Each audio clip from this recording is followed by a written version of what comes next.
दोस्तों, हम सभी कभी न कभी दूसरों को देखकर यह जरूर सोचते हैं कि उससे ज्यादा खुश इंसान और कौन हो सकता है। उसके पास सब कुछ है, घर है, परिवार है, पैसा है, सुख है, और मेरे पास शायद सिर्फ दुख।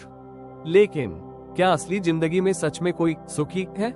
चलिए इसे एक बेहद सुंदर और गहरी कहानी से समझते हैं। नमस्कार दोस्तों, आपका दिल से स्वागत है Bodhi thinks by YouTube channel पर। आज की कहानी आपके सोचने के तरीके को बदल देगी। बहुत समय पहले की बात है। एक गांव में एक भिखारी भीख मांगते हुए एक किसान के घर पहुंचता है।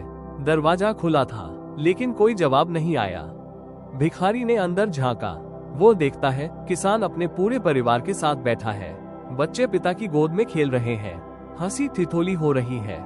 एक सुंदर शांतिपूर्ण दृश्य। भिखारी ने दोबारा आवाज दी। इस बार किसान की पत्नी बाहर आई और कुछ अनाज देकर चली गई।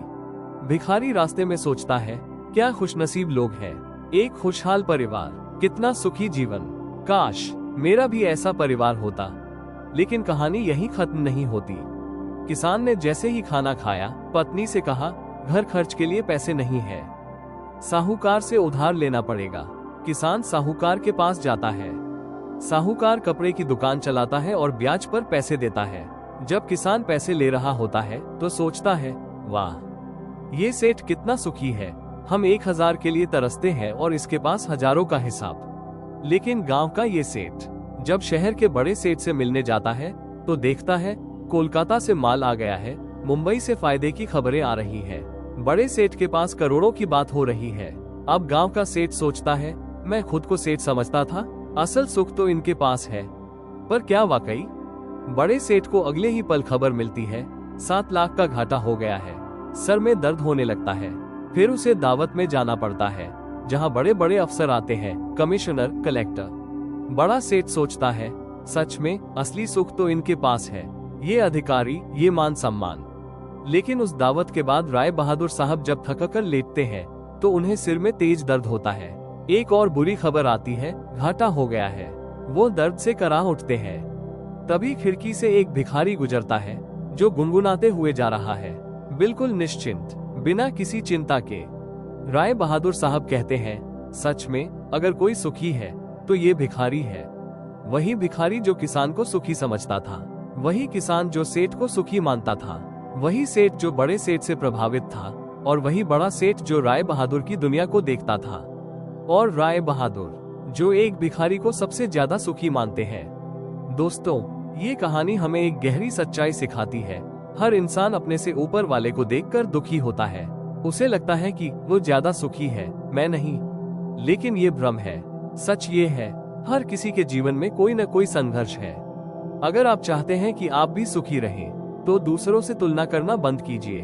हो सकता है जो जीवन आप जी रहे हैं वही जीवन कोई और पाने के लिए तरस रहा हो। अब आइए एक और गहरी कहानी से इस सीख को और मजबूती देते हैं। एक मजदूर था जो पहाड़ तोड़ने का काम करता था। दिन भर मेहनत करता, शाम को घर आता और चैन से सो जाता। लेकिन एक दिन उसके मन में आया, ये भी कोई जीवन है? काश मुझे कोई ऐसी शक्ति मिल जाए जिससे मैं जो चाहूं बन जाऊं। और उसके बाद शुरू होती है एक जादुई यात्रा। वो सपने में पहले एक अमीर इंसान बन जाता है, फिर एक नेता, फिर सूरज, फिर बादल, फिर हवा, फिर पहाड़। लेकिन अंत में वो फिर से वही मजदूर बनना चाहता है जो पहाड़ को तोड़ सकता है, क्योंकि वही उसकी असली पहचान थी, वही उसका अस्तित्व था। दोस्तों, हमें दूसरों जैसा बनने की जरूरत नहीं है, हमें सिर्फ खुद को पहचानने की जरूरत है। जो हम हैं, वही सबसे खास है। और अंत में एक राजा की कहानी जो अपने बेटे को सिखाता है, इज्जत कभी भी भीख में मत मांगो, इतने काबिल बनो कि लोग खुद ब खुद तुम्हारा सम्मान करें। राजा उसे सिखाता है कि कठिनाइयां जीवन का हिस्सा है, लेकिन अगर लक्ष्य स्पष्ट हो और आत्मबल मजबूत हो तो आप सब कुछ हासिल कर सकते हैं। इस कहानी की 3 सबसे गहरी सीखें हैं। 1. तुलना छोड़ो, अपने जीवन को अपनाओ। 2. अपनी ताकत पहचानो, किसी और के जैसा मत बनो। 3. काबिल बनो ताकि सम्मान खुद आपके पीछे चले। तो दोस्तों, आप जैसे हैं वैसे ही सबसे बेहतर हैं। अपनी विशेषता को पहचानिए और अपने जीवन को पूरी तरह से जीना शुरू कीजिए।